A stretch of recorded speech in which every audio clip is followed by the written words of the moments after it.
My name's Anthony Seiler. I help out with education around here at ACDI PaperCut, and I am so thrilled for the opportunity to address you today.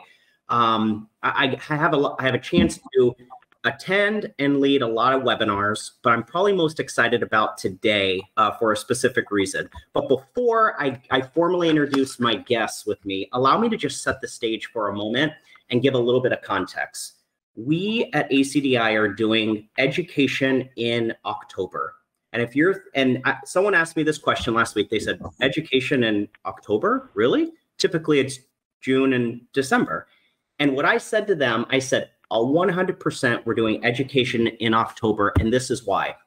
In the last 19 months, did you know 48.1 million students were sent home overnight to do virtual learning? That's just public schools K-12. That doesn't count private schools, and it doesn't count higher ed. That number would be closer to 75 million students. Buying cycles were turned completely upside down. Here at ACDI, we're funneling Q&A, RFP responses, and scopes of work and demos every month of the year. There is no traditional buying cycle of June and December anymore. We had tens of millions of Chromebooks given out overnight to try and match the students. There was no inventory, no stock, and now we're figuring out how to manage those Chromebooks. In addition to compliance and FERPA, we also have additional CDC requirements that school districts and higher ed need to adhere to. And of course, we now have online platforms where you can opt into virtual learning, and that has now become the new standard if parents and students agree to it. We had 3 rounds of funding in a short 12 months that was just under $300 billion. That's billion with a B. It was an incredible investment into education market as a whole. And if you follow Reddit, who could forget the system administrator stream that had system administrators across the nation volleying questions to their peers around the world asking, how do I manage a district virtually? How do I manage Chromebooks? How do I do this? How do I do that? And those peers got to recommend PaperCut, and we saw it time and time and time again. So to the person that asked me that question, yes, 100% we're doing education in October. So as people are logging on and getting settled, I want to go over briefly what I'm considering a toolkit, a starter kit, a recipe for success, and the things that ACDI has brought to the table in the last 19 months. There is no other industry that has been turned upside down like education, with students being sent home, educators having to teach remote. And what we've done is we have bridged that gap to solve and remedy those very pain points that they're experiencing. And we have streamlined workflows in many, many avenues. So I just want to talk about a couple things that we've been able to bring to the table that we continue to bring value to you as our partners. And the first one is fresh post-pandemic content. And what I mean by that is we took the last 19 months and we said, wow, things look really different around here. I think we need fresh content. And we created brochures for K-12, for higher ed. We created questions to ask. We created personas on whether you're talking to IT or to finance or to administrators, a dean of a university or a superintendent of a school district. We took the challenges that they're facing and we turned those into benefit statements to say, now what do I do when I get someone on the phone? Or what do I do when someone walks out and I'm prospecting? What do I say and what's meaningful now? We also manage upwards of 7.5 million Chromebooks.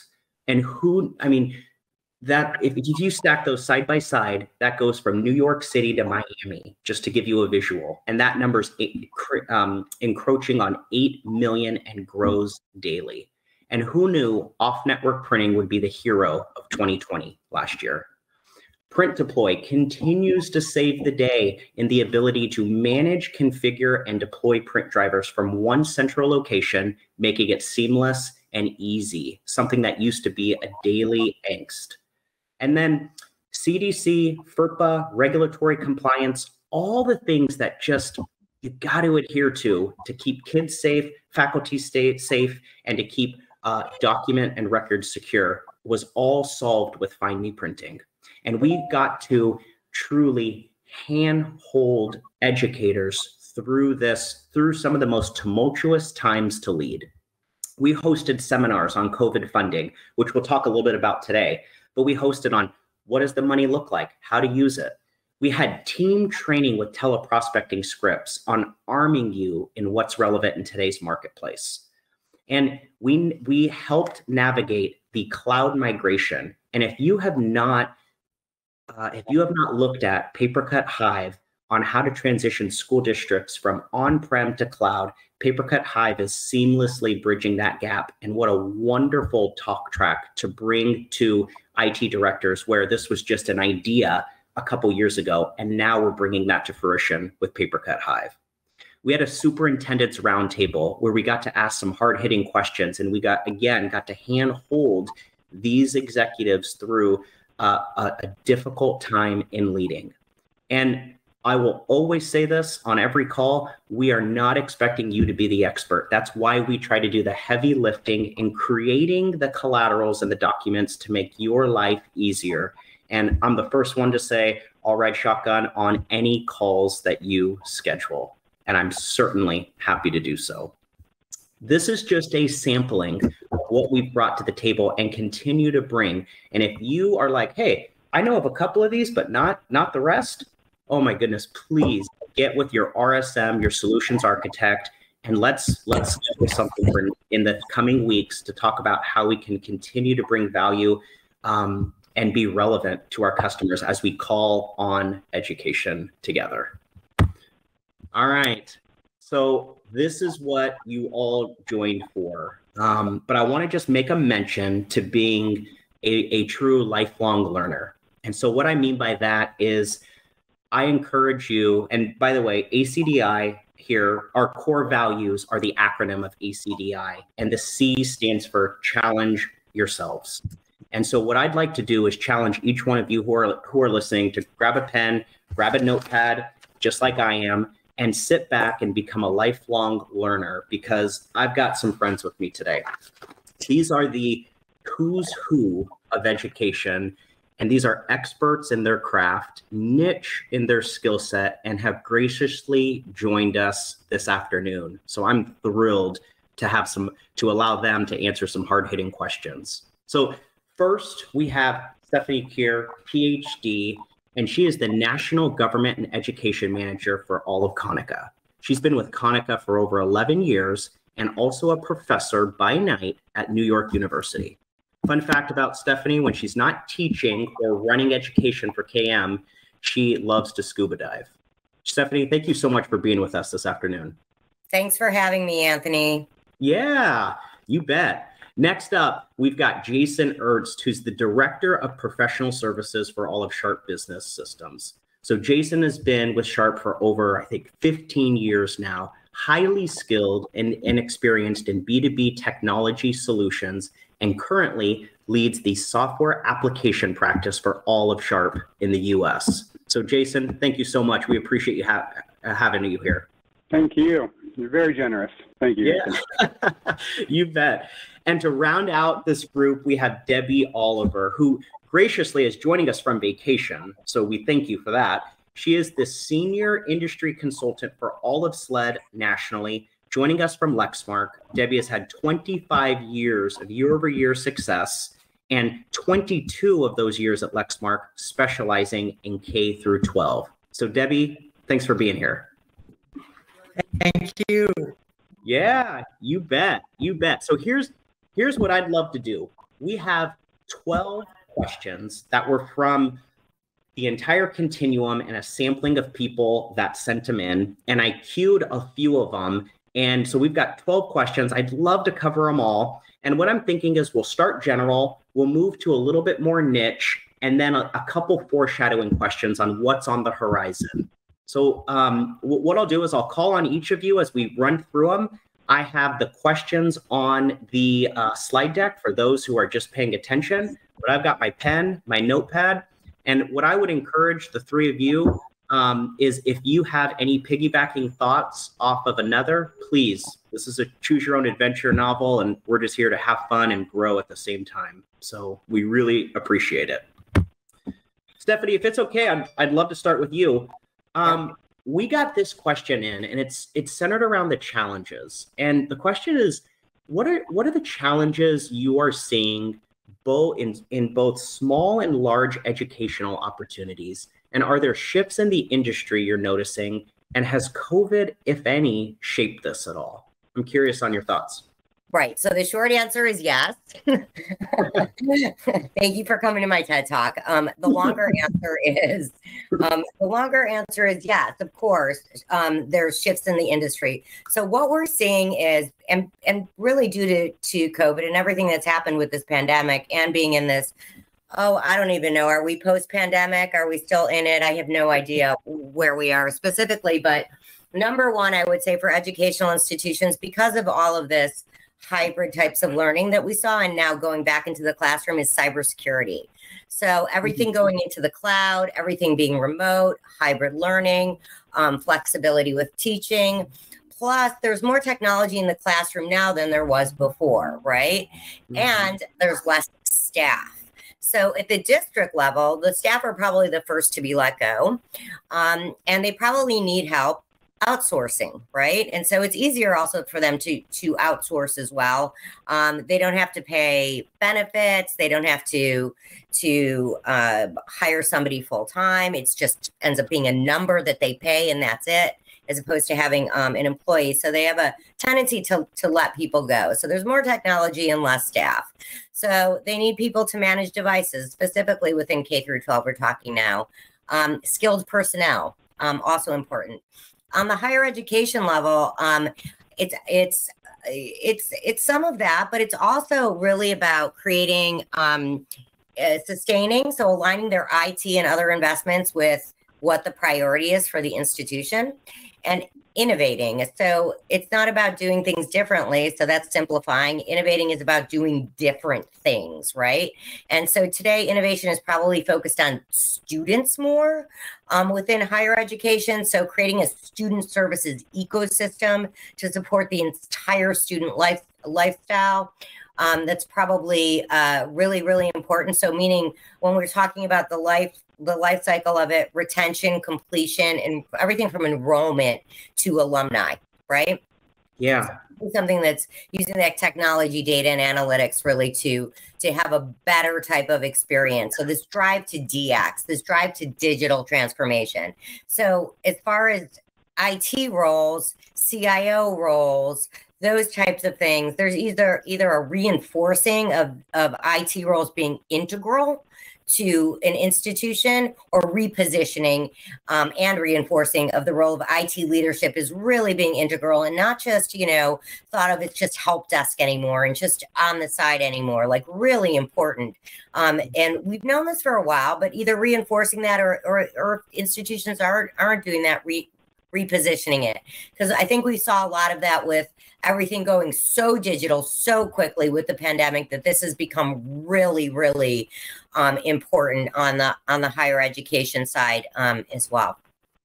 That is huge. Thank you for sharing that. There's so many things there that you could unpack with that. That's really, really, that's a lot of wisdom. Thank you, Stephanie. You're welcome.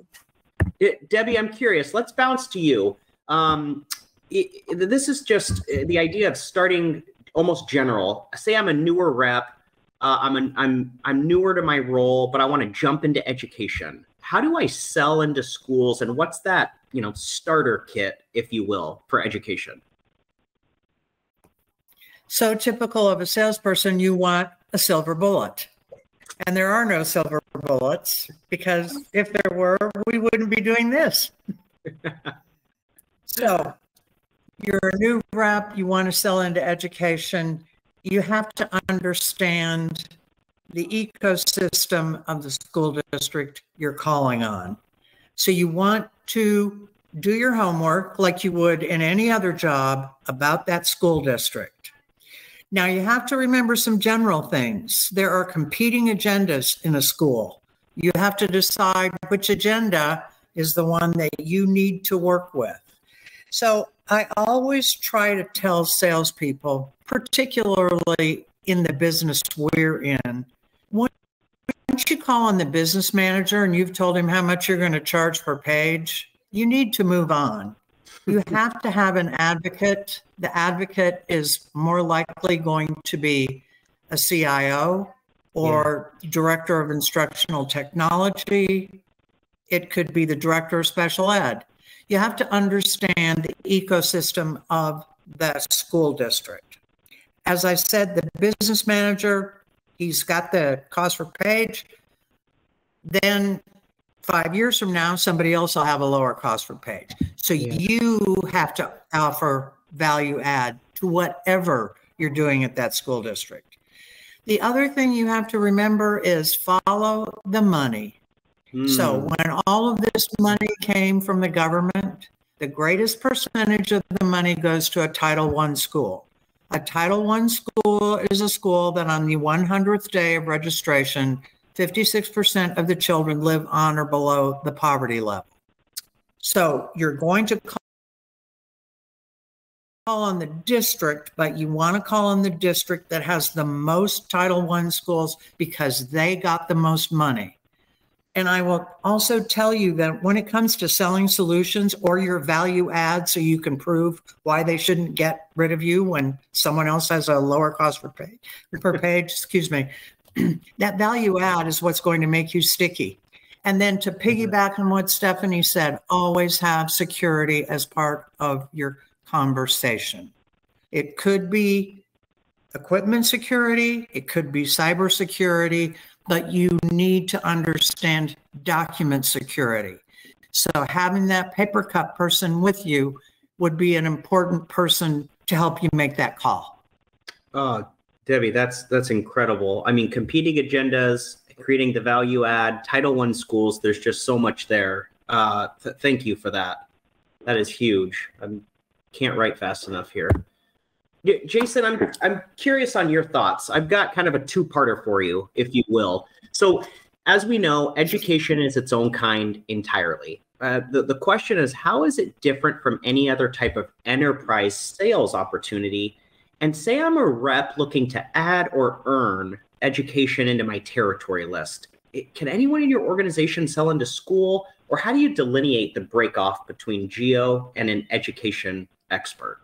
Curious on your thoughts. Well, thanks for giving me two questions, Anthony, after Stephanie and Debbie answered so eloquently. Debbie hit it on the head, right, when she talked about the ecosystem, and I'm going to give some kind of basic answers here, but, you know, there are very distinct aspects that make EDU, you know, unique in a number of ways, right? And just looking at the core components, end users, right? So you've got multiple distinct groups with different needs, right? Faculty, students, admin, staff. And most often this adds up to a super large population, right, of end users, making the ease of use, training, all those things super critical. You've got seasonal use, peak demand times, and downtime, no matter what, becomes a 5-alarm fire. Right. If you've ever, I love K-12 teachers. My wife was one for many years, but a copier that isn't doing what is expected or a printer, you know, people's heads explode quickly. You've got physical and network infrastructure, right? We're usually talking about large campuses, multiple buildings, multiple models, and unique spaces, labs, libraries, a print shop, right? All these things that are different. Then you've got IT that needs to administer that whole program and facilitate that, right, across all those locations, all those users, and throw in, you know, the bring your own device buffet. Oh, and by the way, it was mentioned earlier, Stephanie said it, everything needs to be secure, right? Not just for the content and data that is happening at the print device, but the greater implications of the network as a whole. Debbie mentioned purchasing is tasked with minimizing costs. If we're talking about public schools, you know, any purchasing bid requirements. And finally, once something is in place, you have to have a way to allocate that cost and predict any variable expenses and ultimately distribute that accordingly. So there's a whole lot going on there, right? That's pretty unique that we don't see in our normal up and down the street kind of commercial business. So to part two of your question, who wouldn't want to sign up for that, right? Sounds awesome. So, you have to be aware of the different aspects and competing agendas was mentioned earlier, all those nuances, but ultimately I think a team approach is probably what's best, because there's a wide breadth of things we're talking about there. And that's what I've seen in my career, is that having subject matter experts, that can tackle the different aspects from start to finish, whether it's responding, proposing, scoping, implementing, supporting, whatever it may be. I think you have to have people that have expertise in each one of those areas. Yeah, I completely agree. Thank you for shedding so much color on this. This was a question that came up time and time again. So I know there's a lot of people out there that are finding value in that. Really good stuff. Stephanie, let's bounce back to you. This, as I look at this is kind of a simple question, but because things are so wonky right now at districts and people are kind of finding their sea legs again, if you will, as students are entering back, how do you know, or how do you make sure you're talking to the right people at the district or in a school system early on in the process now? And has that changed? Yeah, I'm going to, in answering this, probably defer back to a lot of what Debbie said. Like, you really need to do your research to make sure that you're not just going in there, number one, right? And just sort of all over the place. And there's several different ways to do that, right? So making sure that, you are going to the website, you're getting a feel for the district. So if we're talking now, if you don't have an advocate or don't have a relationship, and Debbie mentioned this as well, it's best if you do, because in education, it's really all about the relationship, right? Or having an advocate somewhere for you. So if you don't have any relationship, then you really need to do even more research. So understanding, what are the roles? If it's a larger district, do they have a tech director and a curriculum director? Some of the smaller districts, some of those people carry the same job, right? The superintendent might be the technology director, and the superintendent might also be in charge of security. So we're talking about on the smaller level. With larger districts, those are more well-defined types of roles. So it's understanding who these people are, if they have these separate roles, or if it's somebody that's taking on more than one role. Understanding what the strategic goals are, although some of this stuff, if you look at the website, a lot of this can be very outdated information. They might have not updated their plans. So understanding then generally what it is that you are offering, having a value proposition ready as well, right? Sure. I'd probably say that's probably the most important, is really profiling, research, understanding the strategy, decision makers, the website, the challenges they've gone through, any news in the media, before contacting them if you don't have a relationship, if you don't have an advocate. That is so good. I think about prospecting and I think about research and due diligence as you're talking. That's spot on, Stephanie. Thank you for that. It was really, really helpful. So let me shift slightly here, and I'd love to talk about a couple more niche items that have come up, more siloed things. And immediately my mind goes to funding. My mind goes to how to utilize the funds. So Debbie, if it's okay with you, I'd love to get your thoughts on this. This question came up time and time again, and it's basically centered around, are school boards and administrators viewing the emergency relief funding as free money? And I have that in quotes. And is it easy to allocate, or is it difficult to carve out portions of the funding for new technology?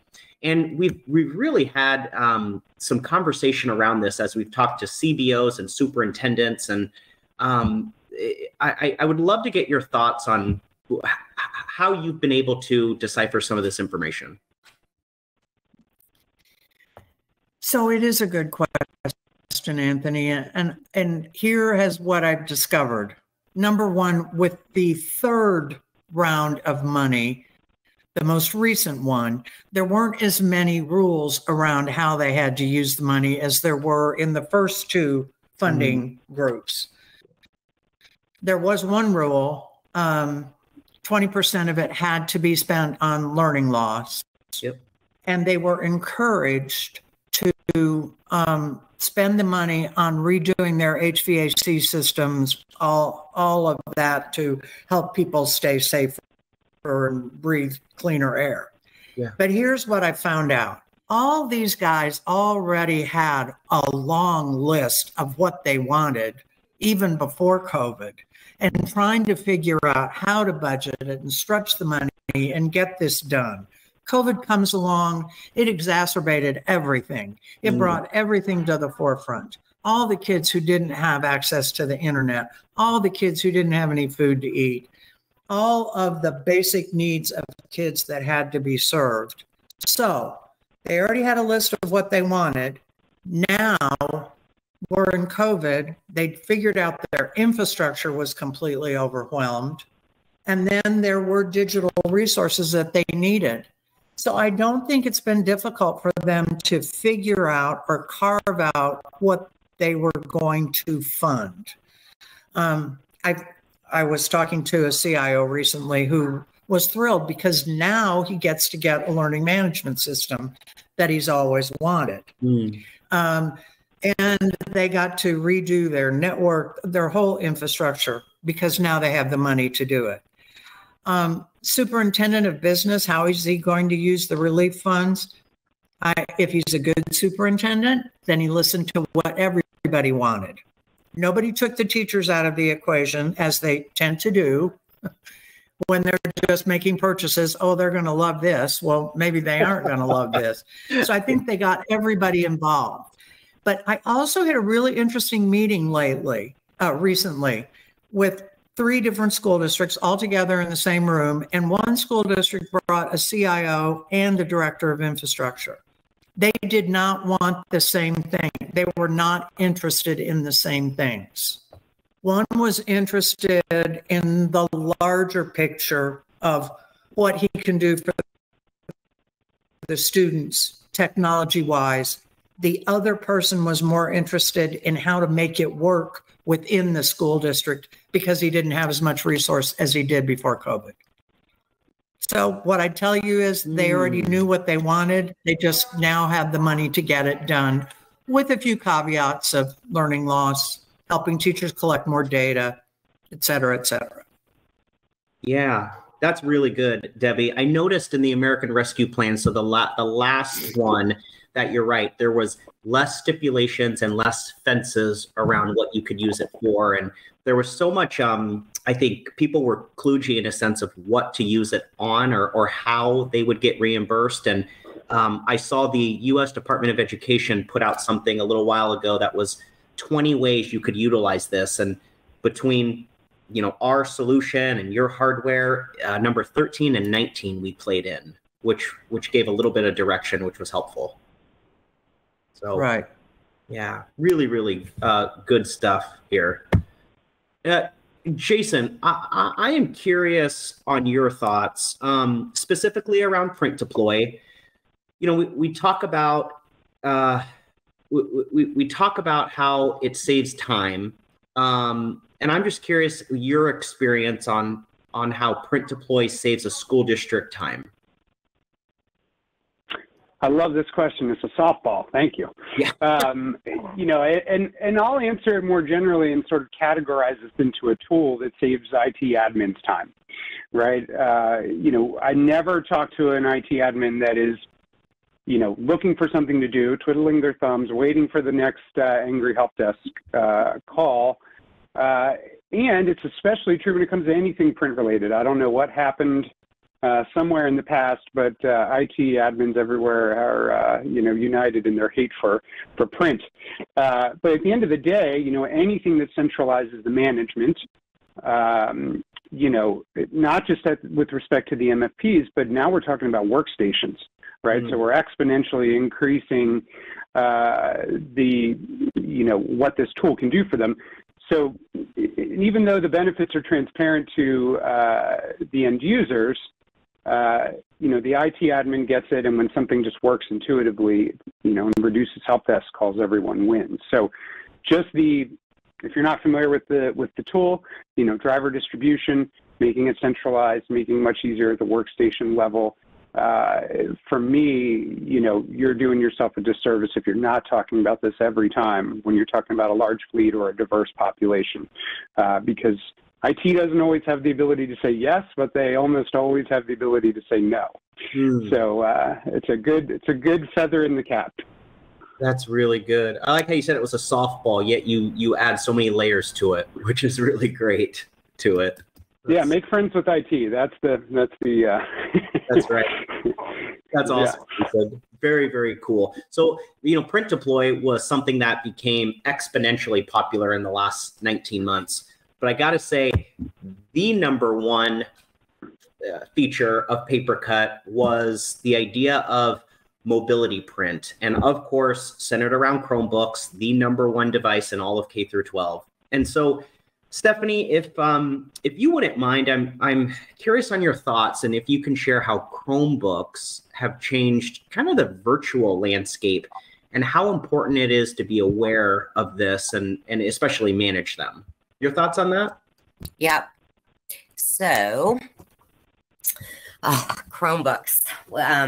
It was kind of crazy during COVID. There was just so much that, everybody with one-to-one devices. The good news is everybody has at least at the K through 12, it's really accelerated this one-to-one device and putting a device in every student's hand, right? Yeah. So making sure that was happening. So I think it's just, we now know, and this is, even though it may not Chromebooks really is not a thing for higher education, it's more K through 12, but as far as moving the classroom has been moved to anywhere, right? And this, we knew this before as well, but it didn't really, I don't know if we really got the message until COVID that learning is moved from the classroom to being anywhere, anytime, on demand. So low-cost laptops, Chromebooks have enabled this, have basically accelerated this, that every student needing a device and an internet connection, right? Being able to communicate with teachers and peers. I think that really, if you think about a Chromebook, it's just a glorified web browser. So it's really moving, again, the change moved from servers on premise to in the cloud, right? So again, I think we probably go back to the initial question that you asked me, Anthony, which was cybersecurity and making sure that those devices are safe. But I think that really what it's done is it's really, these devices are just a terminal to the internet to access the content. They're interchangeable. They're easy. They provide easy, quick swap outs when devices are damaged or retired, but it requires IT to manage it, right? So controlling the devices anytime, anywhere. And so I think that, again, it's that shift. It's not really so much about the device, but it's about that shift to having more IT cybersecurity for things and also IT to help manage these things. For sure. I mean, there were just with moving, I hear about these phishing attacks and these hacks that schools are getting hacked and ransom attacks happening all the time. And it's interesting because you would think that more schools would take this seriously, as opposed to just kind of putting it by the wayside. So I think there's even more so when you've now turned your home into a school with COVID and then going back into the classroom, having more issues for security challenges. Yeah, no, that's huge. Gosh, cybersecurity is such an overarching theme I'm hearing over and over again. It's so true. It's interesting with Chromebooks. I've been talking about mobility print with PaperCut for years now, and it never really was quite as relevant until last year when I had a third grader and who had a Chromebook and the opportunity to be overseas for a little bit and print off network across continents and have it go to the hold queue at a school district and then have a teacher delegate print that was like literally mind exploding with the features that PaperCut offers, but actually seeing them through the lens of a child was pretty amazing. So I know these things, it's the one-to-one device is such a big deal. So thank you for that. So Debbie, I want to go to you with this because we have been told in the industry time and time, year after year, there's a decrease in paper. Yet I feel like we don't really see that. So I'm curious on your thoughts on if we're seeing a decrease in paper, and then if we have, has COVID shaped this at all? COVID shaped everything in our lives. But I want to, before I get to that, Anthony, I want to piggyback on something Stephanie was talking about with having to manage these devices. So in a typical classroom, 73% of the children read on 4 different reading levels. So you're in a 4th grade classroom and you still have kids that are reading on 1st grade level. 53% of the kids are ELL students. A certain percentage are special ed students. And now you're asking the teacher to manage all these devices. And it becomes overwhelming in a classroom for everyone. So moving on to, are we really seeing a decrease in paper? Yeah, it went to 0 during COVID, or almost. But let me tell you, it is going to go right back to where it was, because people, teachers, administrators are still going to be printing the same things they were printing before. Yeah. However, printing is reducing. I mean, we all have our solutions that integrate with digital solutions. Digital is everything, but not everything is digital. So let's think about a kindergarten, a 1st or a 2nd grader. You can't keep them motivated online. They need that worksheet to get their work done. So we see, and we've been doing forecasting and talking to business partners and everyone, we see that paper will go back to what it was just before COVID, with the caveat that although schools still have one foot firmly planted on paper and the other foot in the digital world, print is getting less and less no matter how you look at it. But I think it's not going to be the drastic thought that everybody thought it would be. Yeah, so good. I completely agree with you in that. This was interesting. This was a question that was reoccurring as well, and so there's some people on here that I know are receiving value from that. So thank you, Debbie. That's really good. Jason, let me bounce back to you. This is kind of a unique question, an odd one, but I thought, you know what? We help out. We have an RFP support desk. We go side by side with all of our partners and writing RFPs. We take out the software scoping part, answer it all, tie it back in a bow, and send it back. And we do that quite often. But the question here, and this was a reoccurring theme as well we got in, was who here fills out, or do you fill out RFPs that you didn't help write or you didn't help scope? Tell us a little bit more about that.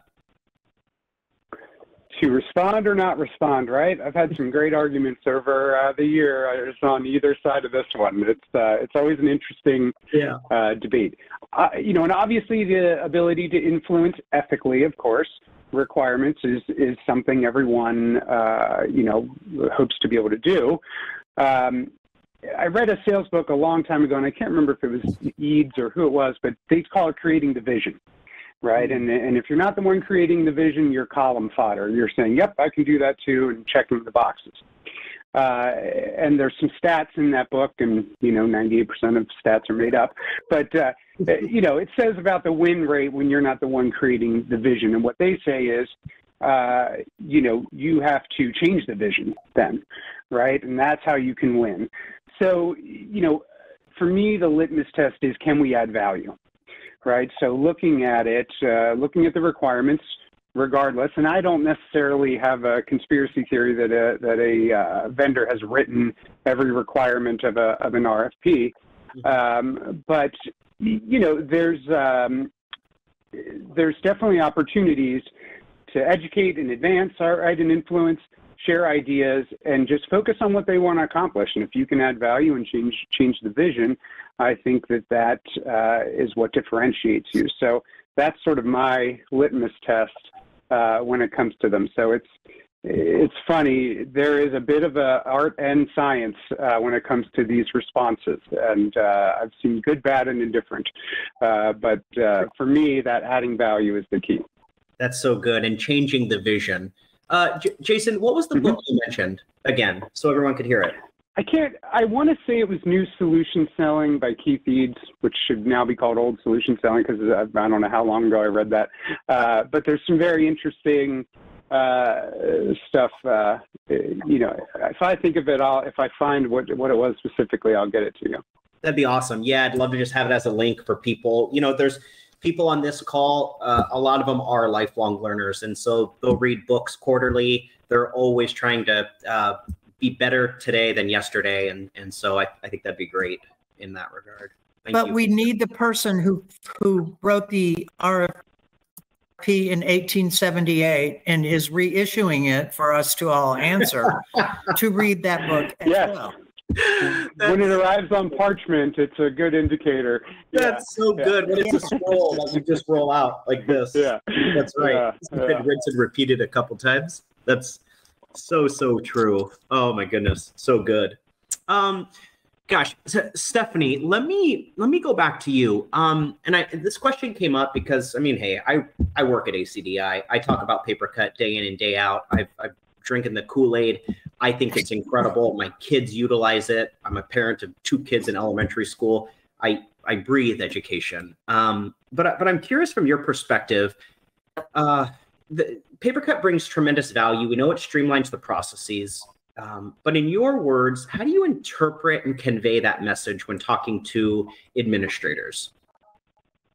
Yeah, good question. So I think that at least for now, for the short term, right, it's kind of tying it into all the Chromebooks that are littered throughout the districts with the need to handhold the setup, rollout, and management of them. So, you know, being able to have an emphasis on this Chromebook management along with print deploy for print driver configuration and deployment. I think probably on the K through 12 side of things. So, hey, you've now got all of these devices. Do you know how to, or can we help you handhold the setup and rollout of these and management of these devices, right? I think that's probably the way to go with K through 12 and higher ed. It's more about really integrating with other solutions, right? So not only do we have this solution, right, that is for campus card systems, pay per print, being able to charge and bill back, but also you can basically have touchless release, right? So safety protocols that are in check, any type of integration for Google environments. This holds true for K through 12 as well, right? So educational institutions, that is their back end. Everybody's using Gmail because it's free for educational institutions on the basic level. So being able to tout that, you know, and understand and really speak the Google workspace sort of speak, I think is an important way to speak to administrators, things that they're familiar with, right? And then again, also setting up with the hand-holding with any types of mobile devices. So now in higher education, not just an emphasis on Chromebooks. Chromebooks is probably the bigger thing because it's a web browser, it's cheaper for K through 12. And in a campus environment, you have a mix of iOS, Android, Windows, Mac, etc. So I think that being able to speak to some of those integrating solutions helps as well. That's huge. That is huge. You mentioned a couple things. So vendor agnostic, which is so great, but also infrastructure agnostic. And that seems to be the big one now. You know, we've coined the phrase, it just works. And you kind of don't really understand that until you implement it or talk through it, or maybe hear the fanfare from somebody that has implemented it. And you're like, wow, it really does. So I appreciate that very, very much in that. Thank you. So here we are. Another thing about that, Anthony, I was just going to say one more thing about that. Yeah. In a K-12 environment, people get distracted. You can walk into a teacher workroom who does not have any print management and find kids' social security numbers laying around. Wow. a CIO wants to put print management in place, it takes that whole problem of them leaving paper abandoned on a printer out of their hands. So you're not saying, do this, do this, do this. You just remove the problem and it's over. So document security has to be part of the conversation. Yeah, that's a great ad, Debbie. That is a really, really good ad. You just take that as a note as well. By the way, this whole, for everyone listening, this whole thing is being recorded. So I'm already thinking I have to listen to this twice because you all have shared such great information. But just rest assured, everybody listening, that we do have this recorded. We'll get it out to everybody as well, because I'll want to listen to it again for sure. There's some wisdom here. So this is a group question. So feel free, all hands on deck if you want to answer this one. But we got a lot of questions surrounded around how do you and what do you speculate the future of print and document capture might look like at schools in the next 3 to 5 years. And I'm sure there's a number of reasons why we got that question. But I'm just curious on your thoughts of where you see this going. Obviously, nothing is certain, but as you speculate and you being experts in the industry, where might you see this going? If anybody wants to jump in. Yeah, I'm just going to parrot off of.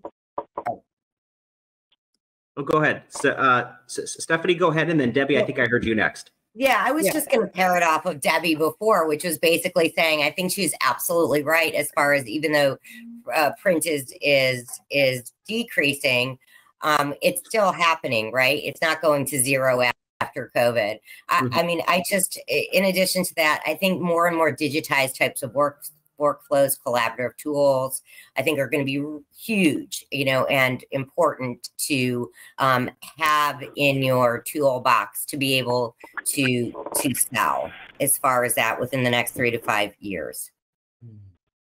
That's huge. Debbie, your thoughts? I think number one, we, as I keep saying, we forget about the teacher, and then somebody builds this beautiful solution, sells it to the school district, and it sits in the corner and gathers dust. And that's because we didn't ask the teacher if it was going to help them. And for everybody on this call, the closer you are to the classroom and helping a problem in a classroom, the more likely you are to get the project. So when you think about document capture, first of all, we've got teachers that will be retiring, younger teachers coming on. That doesn't mean necessarily that technology is their core competency, but they understand technology a little better. And because of all of the things that happened with COVID, and we have to collect so much more data for everything, document capture, I think, is, and the simpler that we can make it, more transparent to the user, and then do the heavy lifting on the back end, I think it will be much more popular than it is right now, because they have to collaborate and they have to collect the data. We just need to make it simpler for them. Yeah. And I'm not going to listen to this again, because then I'll think, man, why didn't I say that? So. Oh, I love it. I'll piggyback off something Debbie said, and I have 2 sons in school, and their expectations and experience with technology is different, right? So my son won't even use a calculator. He says his math problems verbally, and it answers him back. Alexa, spits out the answer to him. I didn't even know that was a thing. I know. So to that end, I think there will continue to be increased constraints on security and enhancements, but it can't be at the sacrifice of convenience, right? So there's an expectation from the end users, and the badge authentication has been great for years, but obviously that will probably continue to evolve. I mean, I get frustrated when my phone doesn't recognize my face and I have to enter a 6-digit code, right? Maybe I'm having a bad day, I don't know, right? But you know, that is sort of those types of experiences that end users have all day, every day with other technology. They bring that perspective with them. So, you know, as we continue to have more security, more stringent security, it can't create flaming hoops for end users. So I think the innovation will be making those two work. And I think, you know, like I said, the badge authentication has always been the best of both worlds for me when it comes to that, because it pleases both. You know, it enhances security and makes it more convenient for the end users. So I think we'll see more of that.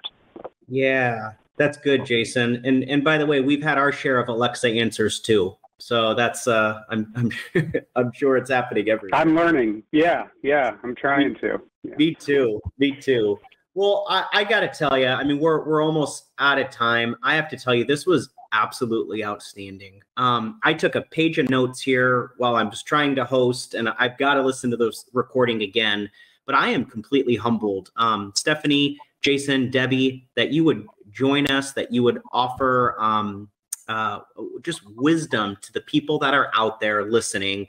And, you know, we thank you for your time today, but we also thank you for your support in what we try to do at ACDI, and your support in PaperCut. We could not be more thankful for that. So, you know, thank you for joining. And Debbie, especially for you on vacation joining, just your dedication to your role speaks for itself. So we want to thank you. We also want to thank let me go back up to this one. We want to thank all the people that joined, all of our attendees.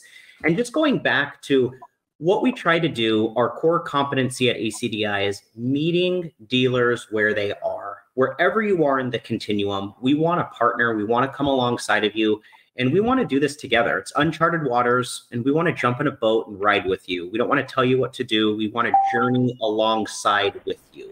So, you know, if you have any questions in what we've heard, again, you'll have the recording, but if you heard any questions or you said, you know, I would love to do this for my team, I'd love to do a small roundtable, I'd love to do a training, tell me about those teleprospecting scripts, please reach out to me and we'll make sure you have something on your calendar soon, as we are, heading into the holidays, as we close the calendar year. November and December are big months for education. And then guess what? We get to do it all over again with buying season coming up.